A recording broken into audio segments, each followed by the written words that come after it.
Sejam bem-vindos à Fonte São Paulo. Este é o nosso canal do YouTube. Mas se você está a fim de somente escutar a mensagem, não tem problema. Também temos ela disponível no nosso Spotify.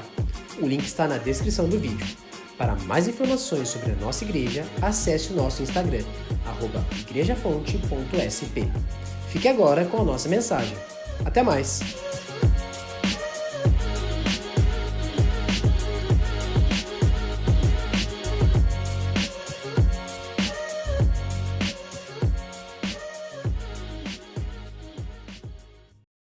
É um privilégio para nós receber tantas pessoas conosco.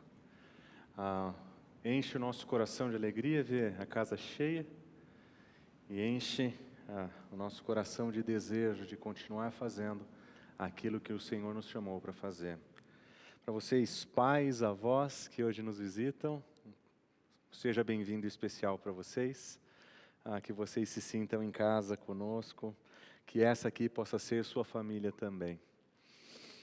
Desde janeiro do início desse ano, nós estamos estudando como comunidade como é que nós podemos entender a nossa vida fora da igreja.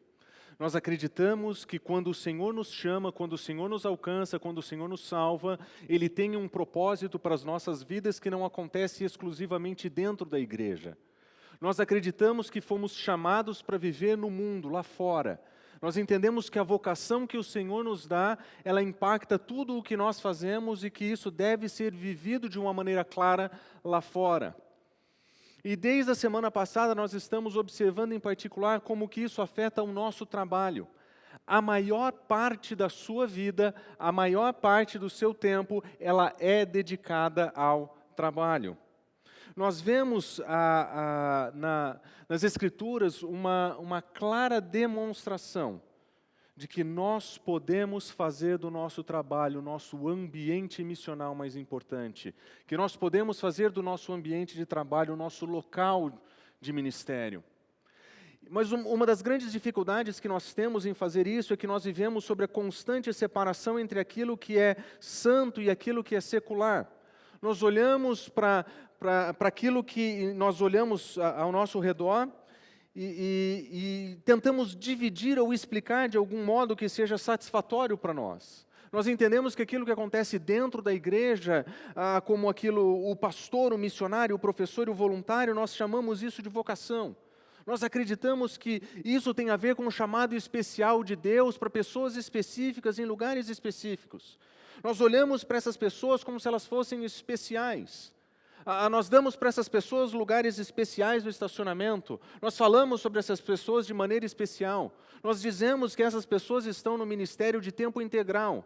Ao passo que todos os outros que são empreendedores, empresários, médicos, vendedores, eles vivem secularmente. Eles estão no ambiente de trabalho e no ambiente de trabalho eles funcionam de maneira secular. Na melhor das hipóteses, são pessoas que participam do ministério parcialmente, são voluntários, são ajudantes, são coadjuvantes no projeto de Deus. E essa separação entre santo e secular faz com que nós não consigamos interagir ou fazer funcionar dentro do nosso trabalho a nossa missão. Nós não nos entendemos chamados por Deus para estar lá. Nós esperamos o dia em que Deus se manifeste de uma maneira surpreendente e sobrenatural e nos chame especificamente e nos envie para a Índia, nos coloque entre os índios. Enquanto isso, investimos as nossas vidas em correr atrás do sustento, pagar boleto, e nada disso tem muito a ver com Deus. Essa separação entre aquilo que é santo e secular, ela acontece porque nos falta uma boa teologia do trabalho. Na semana passada, nós demonstramos como que as Escrituras apresentam de ponta a ponta todas as suas afirmações. Nós vemos que na criação Deus cria seres humanos manifestando a sua natureza trabalhadora, de um Deus que desde o primeiro dia trabalha. Um Deus que desde o início da existência do universo trabalha e manifesta o seu trabalho. E quando Ele cria seres humanos, Ele diz o seguinte: agora vocês vão exercer domínio, agora vocês vão subjugar a terra, agora a minha soberania está sendo dividida com vocês e nós vamos fazer isso em parceria. O autor de Gênesis, quando nos conta sobre o jardim, ele diz que o jardim precisava ser cultivado. E duas coisas precisavam acontecer para que aquele solo fosse cultivado. O Senhor precisava mandar chuva e o homem precisava trabalhar. Essa relação de Deus trabalhar em parceria com os seres humanos para o cultivo do mundo, para o benefício da criação, é algo que nós vemos na criação desde o início. Infelizmente, a história não para ali. Na queda, nós percebemos que um dos detalhes da maldição de Deus para os seres humanos é que eles trabalhariam até a morte. Com o suor do teu rosto você vai trabalhar até que volte ao pó. A maldição da queda é que nós trabalhamos quase que inutilmente, quase que sem fim. E aquela parceria inicial com o Senhor, ela é desfeita. E na queda nós vemos um trabalho autônomo, de mim para mim mesmo, com os meus sofrimentos, as minhas dores, os meus investimentos, para o meu benefício. Já não existe mais parceria de Deus com o mundo, já não existe parceria de Deus com a criação. Só existe o meu trabalho, os meus fardos, as minhas dificuldades, é o suor do meu rosto até o fim da minha vida. Mas nós não costumamos pensar que em Cristo Jesus o nosso trabalho pode ser redimido. Nós não estamos acostumados a pensar no fato de que Deus, quando nos convida em Cristo Jesus a uma nova vida com Ele, Ele quer restaurar todas as coisas, incluindo a sua visão do seu trabalho e incluindo o seu trabalho. Em Cristo Jesus, todas as coisas são reconciliadas com Ele, todas as coisas no céu e na terra são reconciliadas com Ele. Isso inclui a nossa vocação de trabalho, isso inclui o nosso chamado para trabalhar com Ele. O nosso trabalho não é mais nosso, o nosso trabalho é agora um trabalho restaurado à parceria. É reestabelecer com Deus uma função perdida na queda e em Cristo Jesus restaurada. Que a gente possa fazer a vontade de Deus lá fora e quando nós olhamos para o futuro, nós vemos a completa restauração. A completa restauração final de todas as coisas, onde essa parceria será finalmente reafirmada em Cristo Jesus. Nós estaremos de novo cuidando do mundo com Cristo Jesus, seguindo com Deus a nossa parceria. Se nós olhamos para a teologia desse modo, nós vemos que a criação nos ensina o trabalho como ele deveria ser. Ele aponta para nós valores de como o trabalho deveria funcionar. Mas na queda nós vemos ele como ele é. Quando nós olhamos para fora, nós vemos esse mundo caído e quebrado, onde as pessoas só conseguem olhar para o trabalho como um benefício pessoal. E vivem do trabalho para o trabalho, e eles sacrificam suas vidas no altar da carreira profissional, e ali eles se doam. Porque para eles trabalho é a adoração de si, para eles trabalho é a entrega de si para si mesmo. Esse é o trabalho como é. Mas em Cristo Jesus nós aprendemos como o trabalho pode ser. E como filhos do Deus vivo, como seguidores de Cristo Jesus, nós precisamos entender como que o trabalho pode ser diferente do que ele é. Diferente da narrativa que nós ouvimos, diferente das expectativas e daquilo que nós enxergamos por aí. E nós esperamos o dia em que nós veremos o trabalho como ele finalmente será. Um dia o Senhor voltará, um dia nós veremos o seu reino em glória, um dia nós veremos tudo restaurado, a consumação aqui entre nós. E nesse dia, nós vamos celebrar com o nosso Senhor o trabalho como ele deverá ser.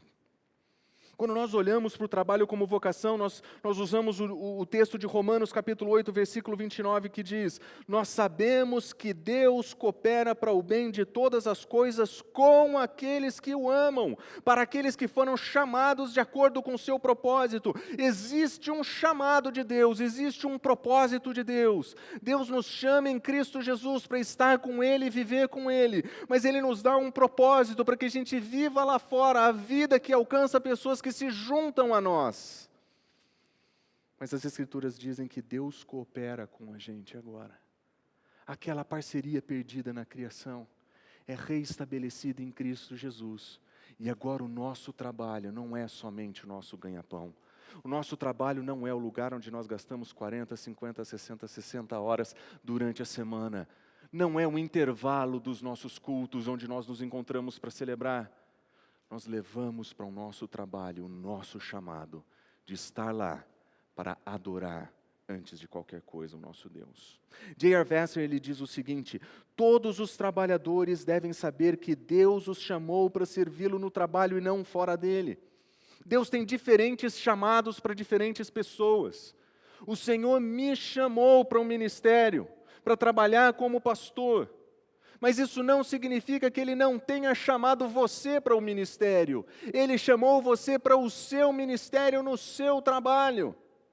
O meu ministério acontece dentro da igreja. O seu ministério acontece dentro e fora da igreja. Existe um chamado, uma vocação que é secular para vocês que hoje estão no mercado de trabalho. Para vocês que hoje trabalham. Deus chamou vocês para o mercado de trabalho. Uma vocação que é secular. E quando nós olhamos para o modo como o Evangelho ensina, o modo como o Evangelho ensina cristãos a viverem no seu ambiente de primeiro século, nós observamos que o apóstolo Paulo diz que existe um modo de ser escravo, um modo de ser escravo que honra Cristo Jesus, que é coerente com o Evangelho. Nós vemos que Paulo ensina escravos a servirem. O ambiente é ruim, a situação é hostil, o modelo é péssimo. Mas existe um modo de ser cristão no primeiro século, que um escravo pudesse honrar a Cristo Jesus na sua escravidão. De tal forma que eu acho que é prudente, correto e sábio dizer que se o cristianismo ensinava escravos a trabalharem como cristãos naquela profissão, nós podemos usar o nosso trabalho para servir o nosso Senhor onde nós estamos.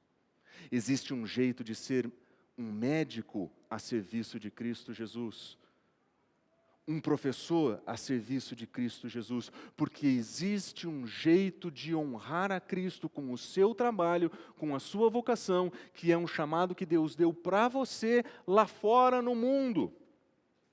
Observe o que Paulo ensina aos escravos. Ele diz: tudo o que vocês fizerem, tudo, qualquer coisa, não importa qual é o grau de escravidão que você tem, não importa se você é o escravo que trabalha dentro de casa e cuida dos afazeres da família, não importa se você é um escravo que cuida das fazendas do seu mestre que está longe, não importa, se você é o responsável pela plantação, não importa, qualquer que seja o seu trabalho como escravo, ele diz, façam de todo o coração como para o Senhor, não para os homens, sabendo que receberão do Senhor a recompensa da herança. É Cristo o Senhor que vocês estão servindo. Observe como isso muda tudo. Nós não vamos para o trabalho para satisfazer senhores desse mundo. Nós não vamos para o trabalho para servir senhores desse mundo.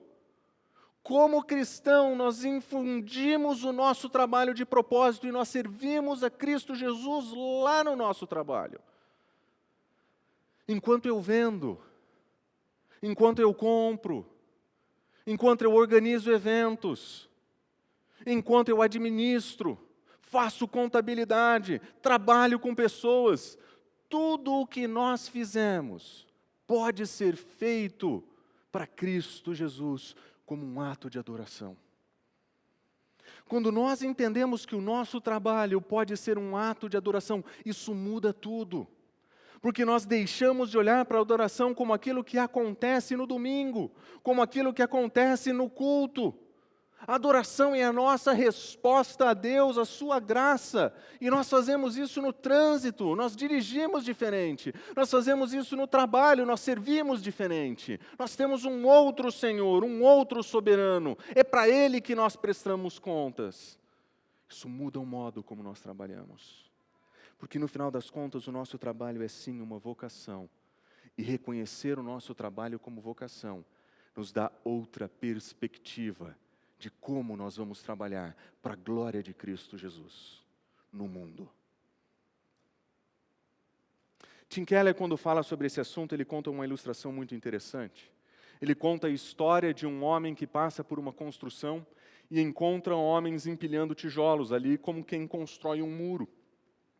E para um desses homens ele pergunta: o que é que você está fazendo? E o homem olha para ele e fala: não percebe? Estou empilhando tijolos, construindo um muro. Ao passo que ele faz a mesma pergunta para o segundo, que diz: eu estou construindo uma basílica. A percepção daquilo que acontece durante o trabalho é completamente diferente entre esses dois homens.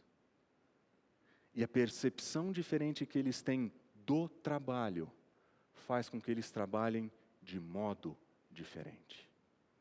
Quando você olha para o seu trabalho e diz: eu faço números, eu ligo para pessoas, eu cobro, eu arranjo reuniões, eu transporto coisas, tudo parece simples demais. Mas quando você finalmente entende que você ali é um sacerdote do Deus vivo, sacrificando a sua vida pelo reino, dando o teu tempo e o teu trabalho e a tua vocação, o modo como você trabalha vai ser diferente. Porque agora você se lembra que o que você faz ali no seu trabalho, o modo como você fala, o modo como você se comporta, o modo como você faz os seus acordos comerciais, diz muito sobre quem é Senhor na sua vida. Dave Ramsey, ele diz o seguinte: quando nós trabalhamos para um chamado maior, isso muda a qualidade do nosso trabalho. A proposta que ele tem é a seguinte: quando nós entendemos que nós servimos a Cristo Jesus com o nosso trabalho, nós deveríamos servir a Cristo Jesus como Ele espera ser servido. Nós servimos os nossos chefes, nós enfrentamos os nossos problemas e os nossos dilemas, como se nós estivéssemos fazendo isso para Cristo Jesus. E quando nós entendemos que nós somos chamados por Cristo Jesus, para sermos representantes dEle ali, o nosso modo de servir ali muda completamente. E você sabe disso.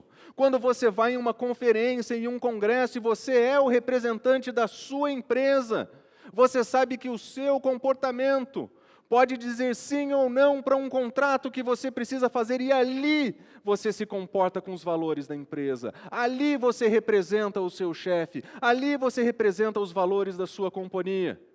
Porque você sabe que a sua conduta representa a sua empresa.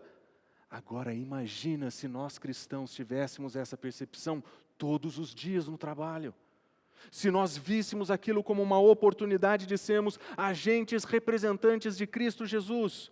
Que as pessoas olhassem para o nosso trabalho e vissem os nossos valores, vissem a nossa ética, vissem o nosso modo de trabalho. Isso faria total diferença no modo como nós trabalhamos. Porque no final das contas, nós só temos a audiência de um para realmente prestar contas. Para realmente prestar contas. Nós temos uma pessoa em todo o universo que nós queremos que tenha prazer na nossa vida, que encontre em nós satisfação, que veja no nosso trabalho as marcas do caráter dele impressa em nós.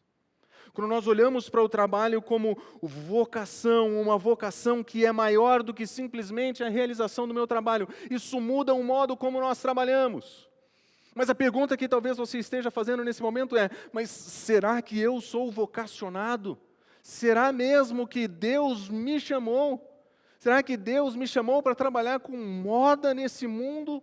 Será que é realmente isso que Ele me chama para fazer, para trabalhar com artes? Como que Deus pode ter um chamado para mim aqui? E na mensagem de hoje eu gostaria de demonstrar para vocês a realidade do chamado de Deus para cada um de nós. Todos nós fomos chamados para o trabalho. Todos nós somos chamados para um ministério.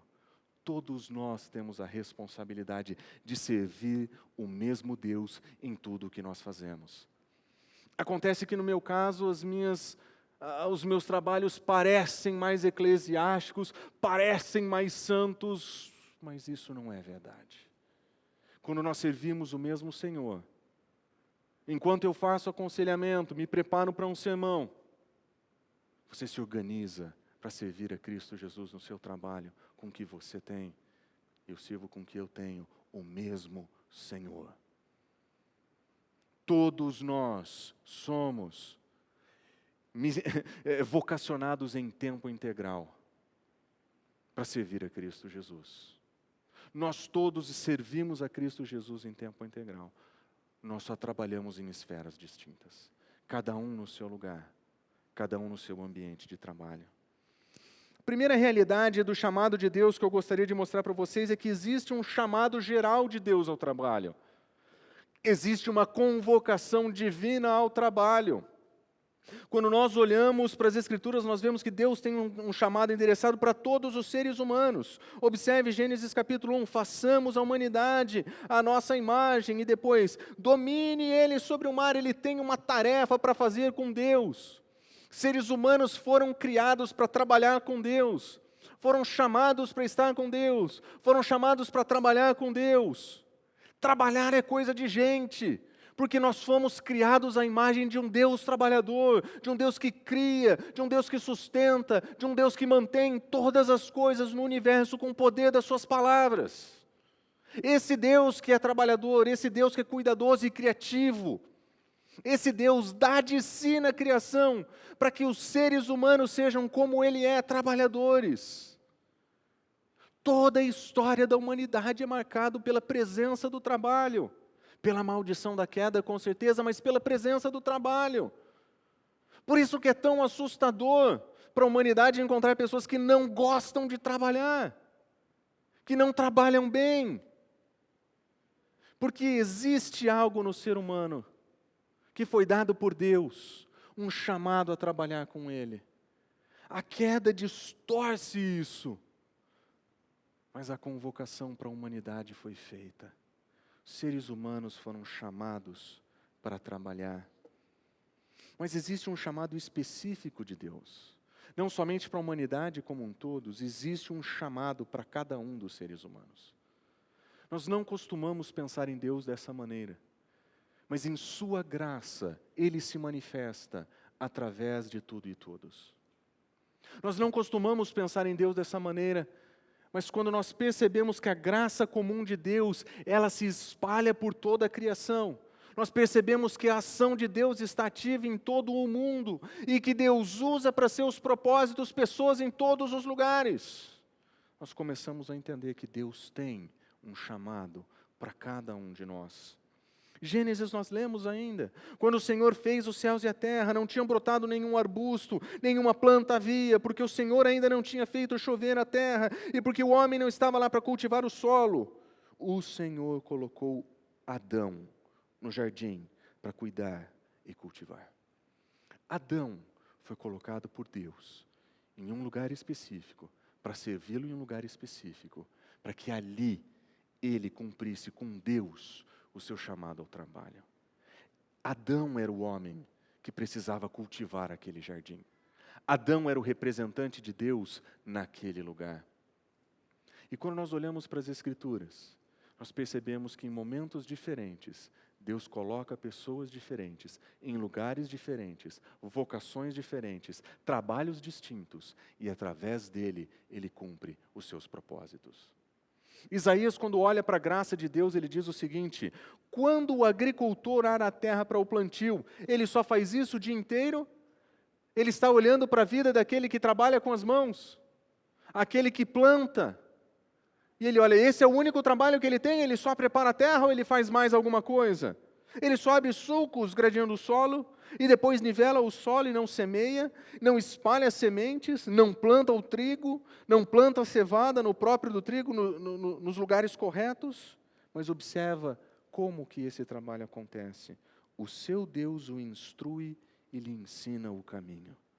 Ele não debulha o edro com a trincheira. Sobre o caminho ele não faz passar a roda do carro. Tira o edro com o avar e o comido do pau. O trabalho manual do agricultor é ensinado pela instrução divina.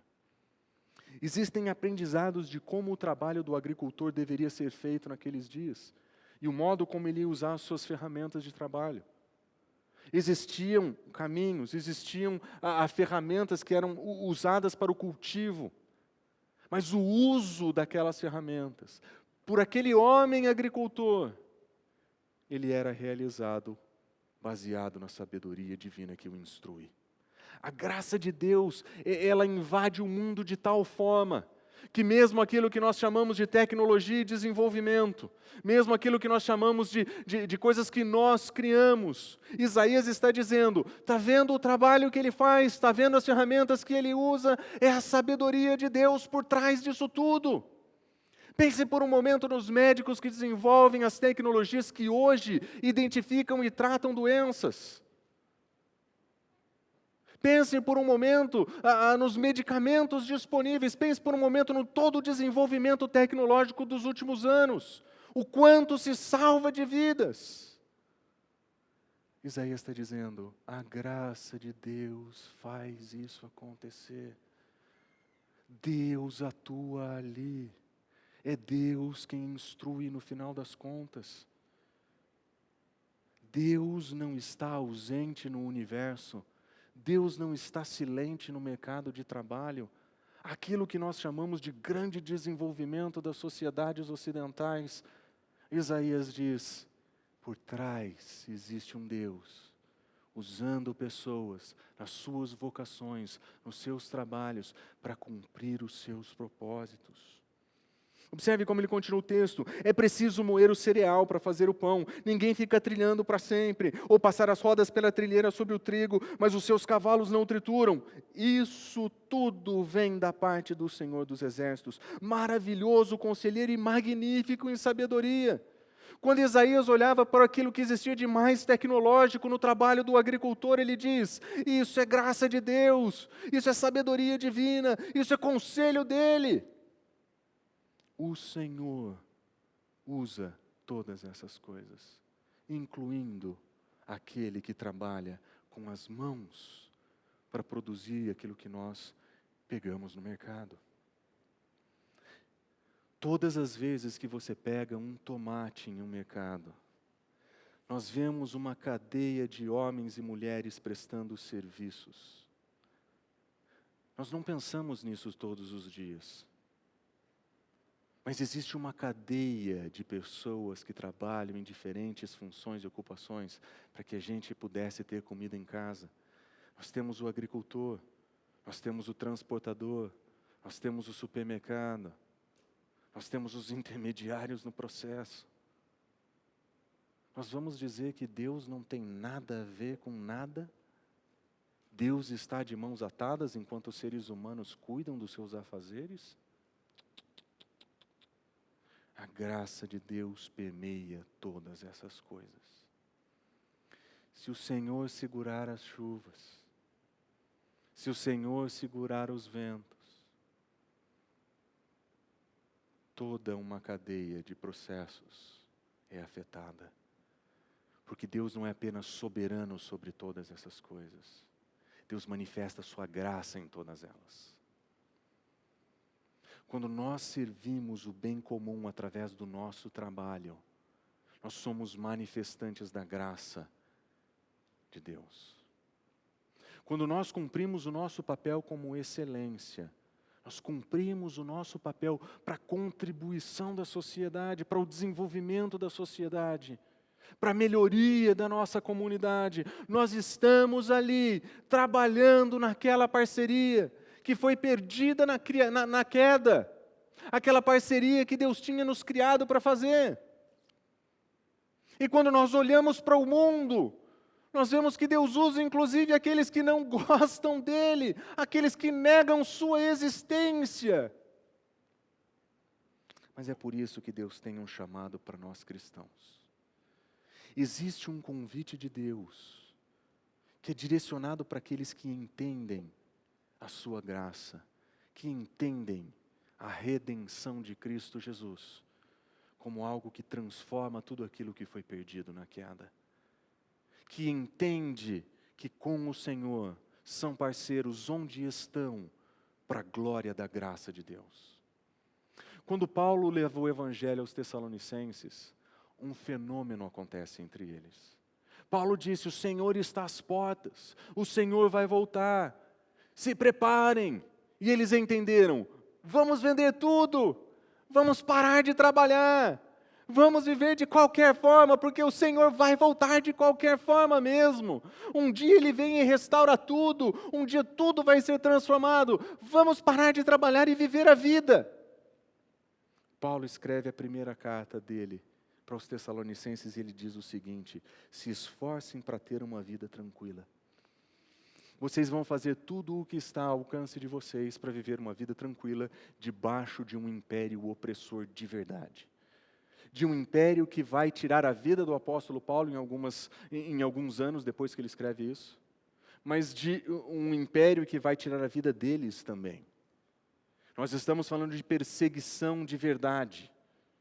Paulo está dizendo: existe um jeito cristão de viver debaixo de um poder opressor do império. Façam tudo o que está ao alcance de vocês para uma vida tranquila, que a ética de vocês seja distinta, que a obediência de vocês seja clara. Mas ele diz também: e se esforcem para cuidar dos seus próprios negócios e trabalhar com as mãos, porque essa é a instrução que nós demos para vocês. Vocês vão ter que trabalhar com as suas mãos, vocês vão ter que investir nos seus negócios. Paulo está dizendo para aqueles irmãos que a expectativa do futuro, do dia em que tudo vai ser resolvido, não podia roubar da igreja o privilégio de trabalhar hoje, de se sustentar hoje, e de que isso precisa ser feito com diligente esforço. A visão e a expectativa do futuro, que tinha tirado das pessoas a realidade do presente. Paulo diz: o nosso ensino, o ensino apostólico, é que vocês trabalhem, cuidem dos seus afazeres, cuidem dos seus negócios, trabalhem com suas próprias mãos, essa é a nossa instrução, a fim de que andem decentemente aos olhos do que são de fora e não dependam de ninguém. Existe um modo decente de viver a vida. O cristão, ele entende que existe um modo adequado diante do mundo de viver a sua vida, porque ele foi chamado pelo Senhor Jesus Cristo para trabalhar, para colocar a mão na massa, para servir, para trabalhar com as mãos. Ele diz: não trabalhar é um modo não decente de viver.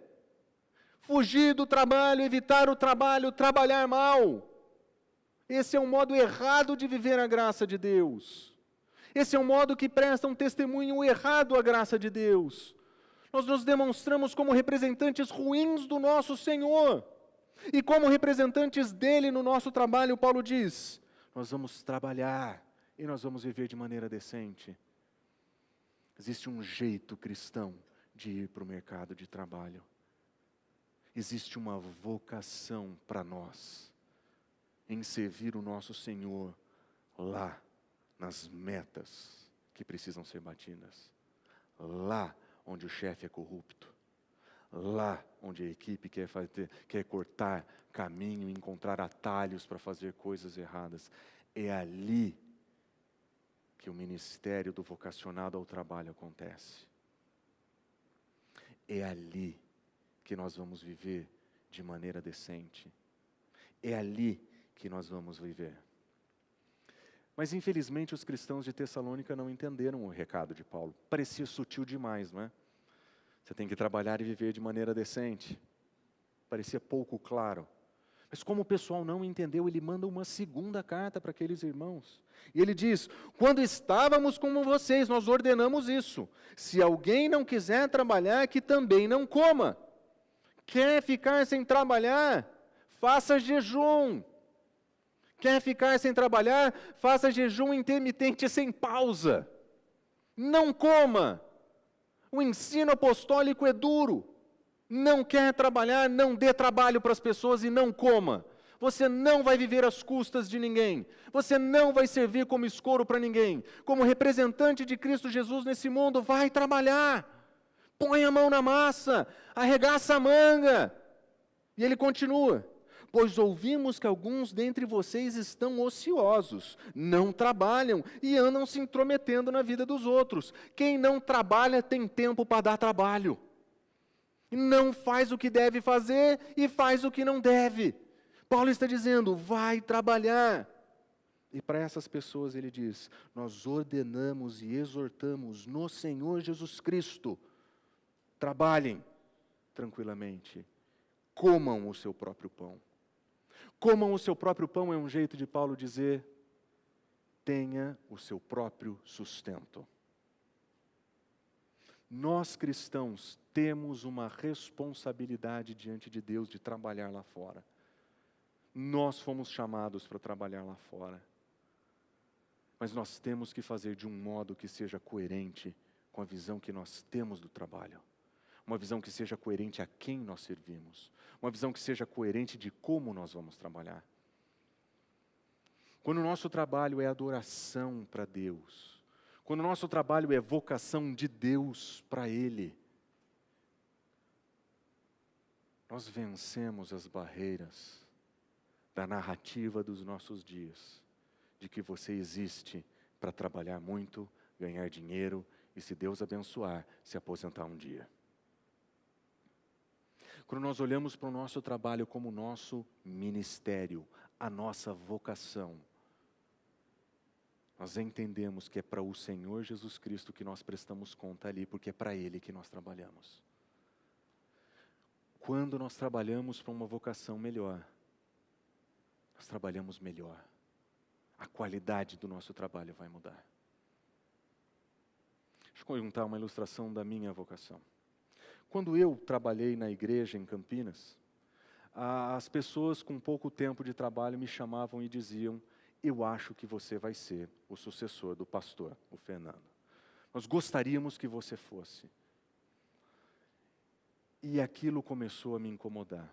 Um dia um homem da igreja me chama para almoçar e diz o seguinte: a nossa expectativa é que você seja o próximo pastor da nossa igreja. E eu acho que o Fernando concorda com isso. E aquilo me pesou demais. Em pouco tempo eu me sentava no meu escritório e eu pensava: será que é aqui que eu vou investir toda a minha vida e o meu trabalho é substituir o meu chefe? Será que agora eu vou ter que trabalhar para que as pessoas me vejam como alguém que pode chegar naquele lugar? E aquilo começou a me corroer por dentro, e macular os meus motivos de trabalho. Então sentei com o Fernando e falei: Fernando, eu ouvi isso. O que você acha? Ele falou: eu não falei isso. Essa frase não vem de mim. Generoso, ele disse: provavelmente o futuro da igreja está dentro da igreja. Mas certamente eu não disse isso a seu respeito para ninguém. Naquele dia, um peso foi tirado das minhas costas. Porque eu parei de servir para que as pessoas vissem o meu trabalho e encontrassem um substituto. Ali, os meus motivos foram curados. E eu trabalhei somente para o meu Senhor. Eu encontrei nele a minha satisfação. E eu garanto para vocês, trabalhei muito melhor. Porque uma vocação maior melhora a qualidade do nosso trabalho. Eu tenho certeza que isso vai fazer diferença no seu trabalho. Porque quando o teu chefe te puxar a orelha de maneira injusta, você vai dizer: é o meu Senhor que eu estou servindo. Quando o seu chefe te colocar trabalhos que são pesados demais, que tomam do teu tempo, você vai dizer: é para o Senhor que eu estou servindo. E eu não quero a cadeira dele, eu não quero o lugar dele, eu não quero o benefício A, eu não quero o benefício B. Meu coração está em ser um ministro de Cristo aqui. Quanto peso sai das costas. Quanta coisa sai do nosso coração. Quando nós olhamos para o trabalho desse jeito, o Senhor começa a operar em nós coisas que, se não fosse o trabalho, nós não veríamos. Mas quais são as características dessa vocação? Quais são as características dessa vocação que vocês têm para servir de modo secular a Deus nesse mundo? O ponto de partida da nossa vocação é aquilo que Pedro fala no capítulo 1 da sua carta, da sua primeira carta. Vocês foram redimidos da maneira vazia de viver. Vocês receberam um modo de viver que é vazio. A narrativa do mundo antigo e do mundo presente é vazia da mesma maneira. Os ideais são corrompidos, as buscas são corrompidas, a queda destruiu tudo isso. Mas quando nós somos redimidos por Cristo Jesus, nós temos um novo ponto de partida, porque nós temos uma nova vida, nós temos um novo modelo, nós temos uma nova proposta. Essa nova vida em Cristo Jesus nos oferece uma nova proposta de vida. Ele diz, agora nós somos sacerdócio santo, nós estamos oferecendo sacrifícios espirituais a Deus por meio de Cristo Jesus. E isso não é aquilo que acontece no domingo. Essa nova proposta de vida é que a nossa vida seja um sacrifício vivo ao Senhor, que a nossa vida seja uma eterna entrega a Ele. Ao invés de sacrificar a nossa vida no altar da carreira, nós doamos a nossa vida para o Senhor. Nós temos um outro mestre, nós temos uma outra adoração, uma nova proposta. E ele diz, nós temos uma nova perspectiva no capítulo 2. Vocês são sacerdócio real, vocês são sacerdotes onde estão. E como sacerdotes vocês vão anunciar as virtudes de Cristo Jesus. Como sacerdotes agora nós temos uma nova perspectiva. Nós fomos chamados por Deus para anunciar as grandezas de Deus onde quer que nós estejamos. Mas ela ensina uma nova ética também. Ele diz, vocês têm que se abster dos desejos carnais. Vocês têm que abrir mão desses desejos que corrompem o seu interior. Esse desejo de ficar rico, desejo desenfreado de ter posses, de grandes viagens, de grandes turismos. E me entenda, se o Senhor permite que você faça isso, faça em paz. Mas não faça da sua vida correr atrás dessas coisas, porque esses desejos carnais que guerreiam com a nossa alma vão nos destruir. Quem vive por dinheiro morre por ele. Não tem alternativa, não dá para servir dois senhores. É uma nova ética, um novo comportamento. A vontade de Deus é que, praticando o bem, você silencie a ignorância dos insensatos. Que as pessoas no seu ambiente de trabalho olhem para você emudecidos pelo seu modo de viver. Eu queria falar mal de fulano, mas eu não consigo. Eu queria atacá-lo. Não tenho com o quê, a não ser mentiras. Uma nova identidade. Vivam como servos de Deus. Nós estamos a serviço de Deus no mundo. Nós estamos ali como representante dele no mundo. O teu trabalho é o teu ministério, os teus amigos é o teu campo missionário. É isso que significa ser cristão no mundo. Servir a Deus onde você está. Para fazer isso, você precisa romper essa barreira do santo e do sagrado, onde o santo acontece aqui e o secular acontece lá fora. Mas existe o sofrimento. A vocação cristã, ela tem um chamado ao sofrimento que não pode ser esquecido e minimizado. A vocação do trabalho que vocês têm não vai fazer de vocês menos sofredores. Não vai fazer o caminho de vocês mais fácil. Pelo contrário. É louvável, Pedro diz, que por motivo de consciência alguém suporte aflições por causa de sofrimentos injustos. No mercado de trabalho, vocês vão padecer na mão de gente injusta. Vocês vão suportar aflições, sofrimentos injustos. Talvez exista maledicência contra você. Talvez alguém queira te derrubar porque você atrapalha o desenvolvimento de um projeto que tem perspectivas éticas que você não concorda. Seja qual for a razão. Se nós quisermos ser fiéis a Deus nesse mundo, nós vamos sofrer. Mas não perca essa parte. É louvável que, por motivo de consciência para com Deus, você sofra. É louvável que você sofra. A ética cristã, ela não é masoquista que procura o sofrimento. A ética cristã é consciente dos desafios da vida. E é louvável que você sofra no seu ambiente de trabalho. Porque se você foi chamado por Cristo Jesus, você tem que lembrar que Ele sofreu tudo por você. Aliás, é isso que Pedro diz no versículo seguinte. É por isso que vocês foram chamados. Cristo sofreu no lugar de vocês e Ele deixou o exemplo. Sigam os passos dele, vocês vão sofrer.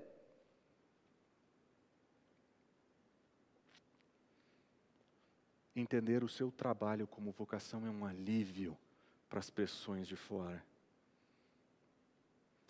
Mas custa caro. Tem sofrimento.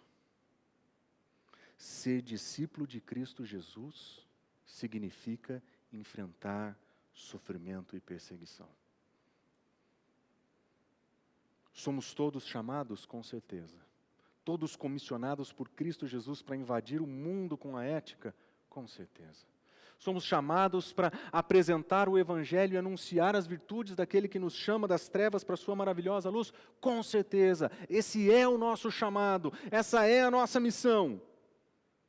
Mas no seu ambiente de trabalho, entenda, isso vai custar sofrimento da sua parte.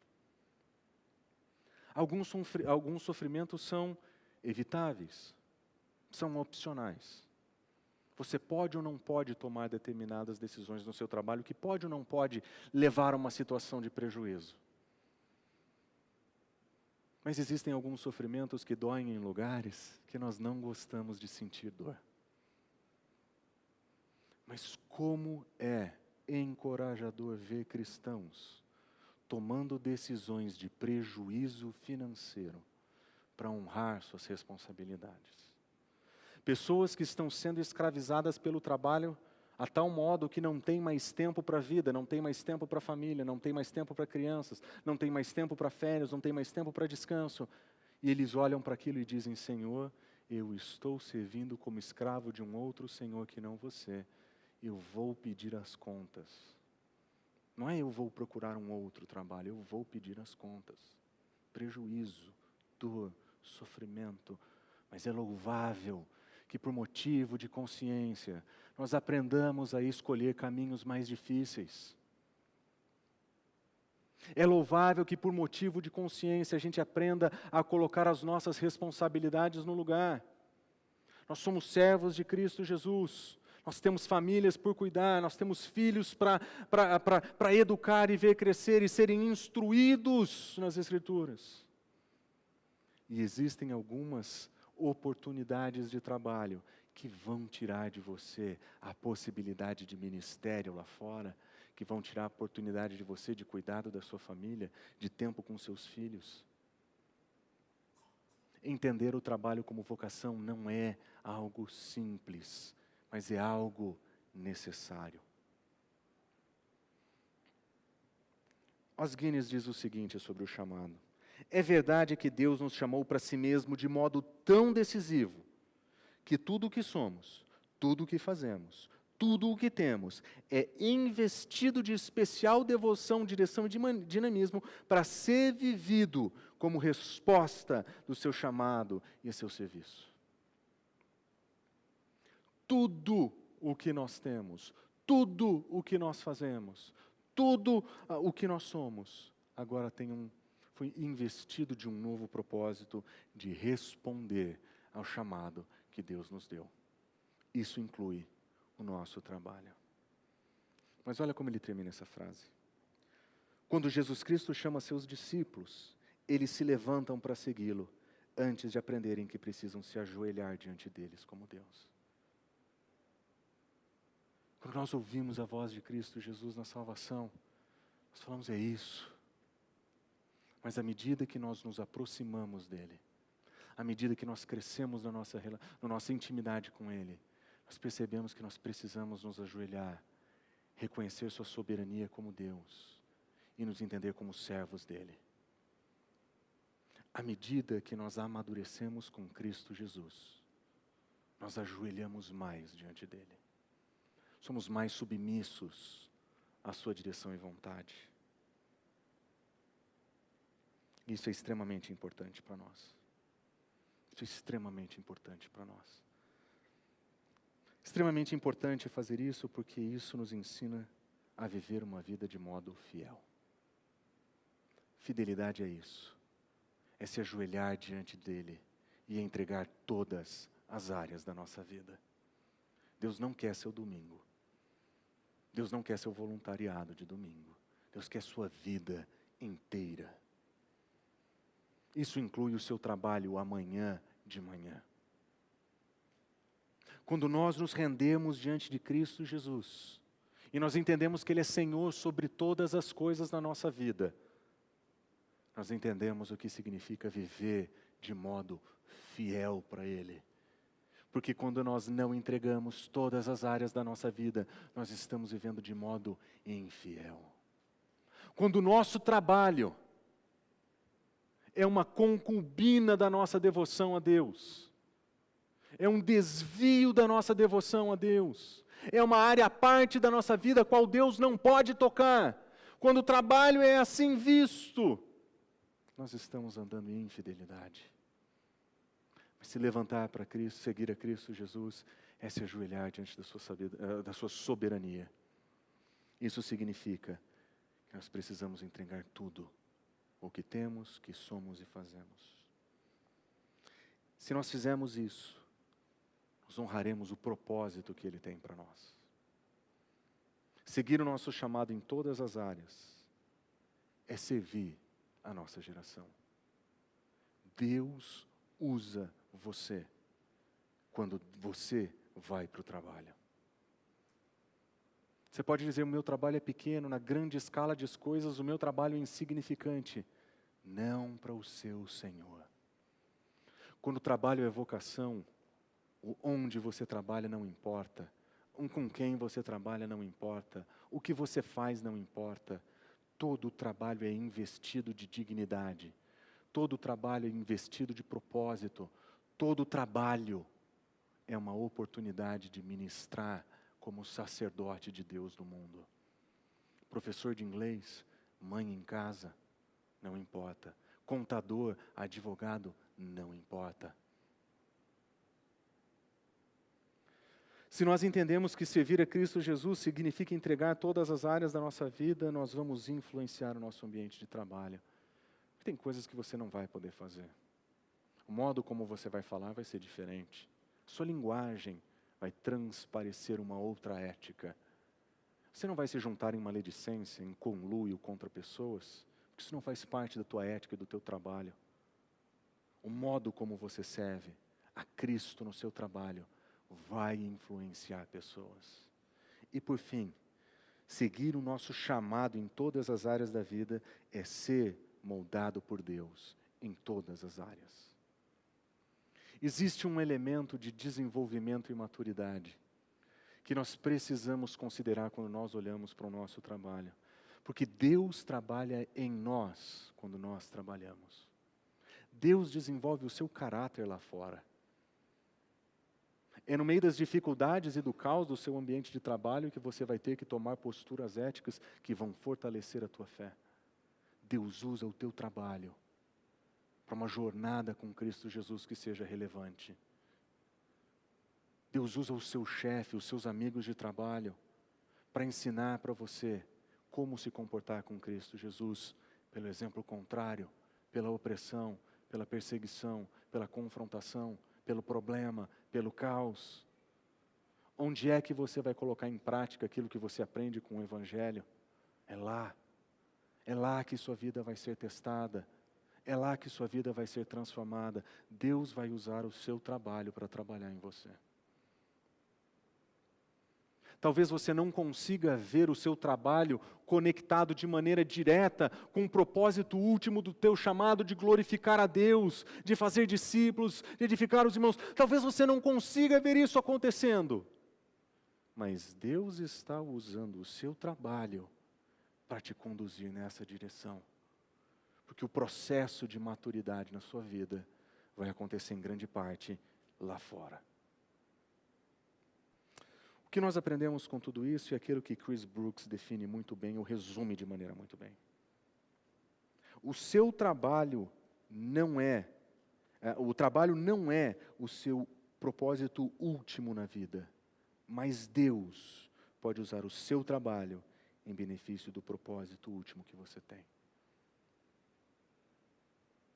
Quando nós olhamos o nosso chamado de Deus para o mercado de trabalho, e que o nosso chamado é para sermos missionais ali, representantes de Deus ali, nós podemos não ver as conexões diretas com teu propósito último, mas o Senhor vai usar aquilo para moldar você, para que você esteja ainda mais apto para servi-lo de maneira mais abrangente para o reino.